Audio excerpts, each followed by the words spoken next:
Hola, ¿qué tal? Muy buenos días, tardes o noches, jóvenes. Espero se encuentren muy bien. Yo soy el profesor Juan Carlos Santoyo y les impartiré la materia de matemáticas. Para ello, quisiera recordar de algunas sesiones anteriores algunos conceptos, por ejemplo, la parte de aritmética, álgebra, trigonometría y geometría analítica. Todas ellas se conjugan para dar lugar a la resolución de ejercicios de cálculo diferencial, en donde vamos a ver ahora el tema de derivada. Y el objetivo principal de esta clase es que ustedes conozcan en dónde podemos aplicar una derivada y podamos entender la definición de la derivada.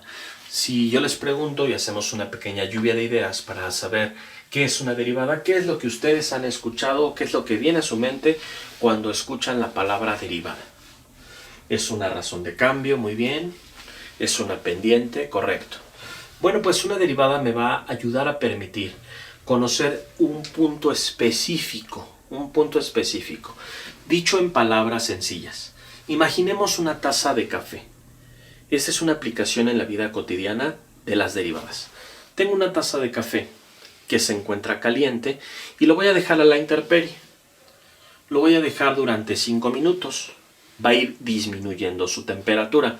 Si yo lo dejo durante 10 minutos, pues todavía va a disminuir más su temperatura, es decir, va a ir en decremento. Entonces, a los 15 minutos, pues todavía voy a tener una temperatura menor de esa taza de café. El café va a tener una menor temperatura también. Entonces, son inversamente proporcionales, es decir, estoy estableciendo que va a haber una razón de cambio, una tasa de cambio, un flujo de cambio. Y por ejemplo, en física también podemos ver cómo es que se aplica esta razón de cambio en el concepto de la aceleración. Imaginemos que tenemos un punto A. Que por ejemplo es nuestra casa, la casa de nosotros. Y nos vamos a trasladar a la casa de un amigo. El amigo se va a encontrar en un punto B. La casa del amigo es el punto B. Entonces, ¿cómo se define la aceleración? Físicamente, la aceleración se define como la velocidad final menos la velocidad inicial con respecto al tiempo. Entonces, si yo tengo una velocidad inicial y parto del reposo, mi velocidad inicial será igual a 0 metros sobre segundo.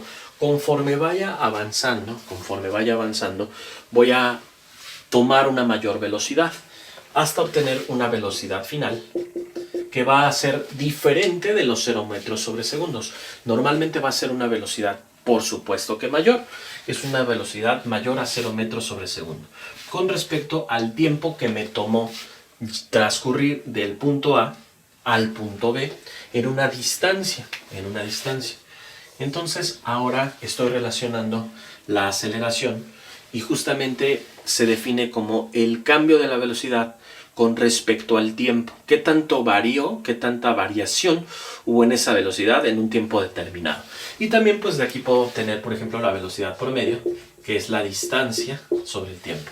La distancia que existe entre el punto A y el punto B en un tiempo determinado. A eso se le conoce como velocidad promedio. Entonces, aplicando algunas de las fórmulas para poder entender cómo es que se hace una derivada, vamos a recordar un poquito el concepto de aceleración y de velocidad. Imaginemos que ahora me dirijo de un punto a un punto B, nuevamente tengo A a un punto B, y que me mantengo a una velocidad constante. ¿Qué quiere decir una velocidad constante? Velocidad constante. Que todo el tiempo me mantengo en esa misma velocidad. No hay un cambio, no hay un incremento, pero tampoco hay una disminución. Entonces se mantiene constante. Imagínate que voy de un punto A a un punto B a una velocidad constante de 80 kilómetros por hora. Todo el tiempo me fui a esa velocidad, no hubo un cambio, no hubo un aumento, no hubo una disminución. Por lo tanto, la aceleración, en este punto, la aceleración es igual a 0. Porque no hay un cambio en la velocidad. Entonces, si no está implícitamente involucrado un cambio, no hay aceleración. Por lo tanto, relacionándolo con la derivada de una constante, la derivada se expresa de esta manera, d en dx, de una constante será igual a 0. La derivada de una constante, es decir, por ejemplo, un número, por ejemplo, 8 será igual a 0. Si tengo 6, será igual a 0.